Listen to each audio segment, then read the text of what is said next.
मन नहीं करता, वो टाइम निकल जाता है, फिर बाद में थक जाते हैं और सो जाते हैं। ऐसे होता है, वो जानबूझ की चीजें होती है।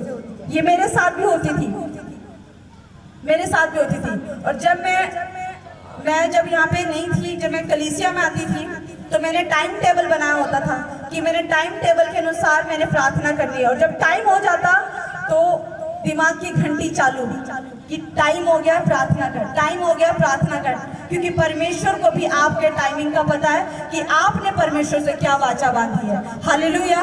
अगर आप टाइम पर नहीं बैठोगे प्रार्थना में, आप टाइम पर नहीं बैठोगे, आपका टाइम हो गया प्रार्थना का, लेकिन आप अपने साथियों के साथ एंजॉयमेंट कर रहे हो, आप कहीं बाहर गए हो, लेकिन टाइम प्रार्थना का है, तो परमेश्वर आपको बार बार बोलेगा प्रार्थना कर, ओवर हो गया, बहुत हो गया, बहुत हो गया टाइम पास, प्रार्थना कर, प्रार्थना कर। परमेश्वर का आत्मा आपके अंदर से बार बार बोलेगा। कितनों को ऐसा महसूस होता है?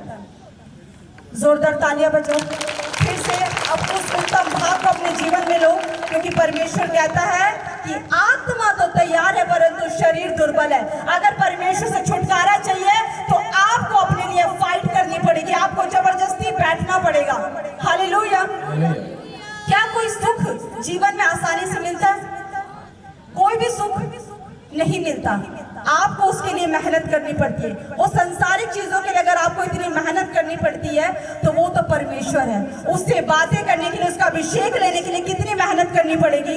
शैतान भी पूरा जोर लगाता है, वो पूरा फोर्स लगाता है कि आपको प्रार्थना करने से रोके। अगर आपका टाइम हो गया, आपने टाइम बनाया, प्रेयर वॉरियर हो, प्रार्थना करते हो, आपका टाइम, आपको पता है कि आपने प्रार्थना करनी है, लेकिन शैतान को भी पता है कि आपने क्या वाचा बांधी है, और वो जानबूझ के आपको डिस्टर्ब करेगा। वो बार बार आपको कुछ ना कुछ करके वो आपको रोकेगा ताकि आप प्रार्थना ना कर सको।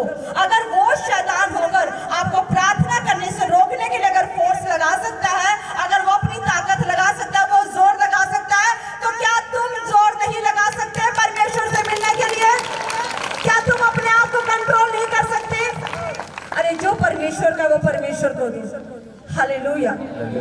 परमेश्वर कहता है कि जो परमेश्वर का वो परमेश्वर को दो, जो केसर का है वो केसर को दो। मतलब जो सरकार का है वो सरकार को दो, जो फैमिली का टाइम है वो फैमिली को दो, जो दोस्तों का टाइम है वो दोस्तों को दो, जो आपका पर्सनल टाइम है आप पर्सनल टाइम अपने आप को दो।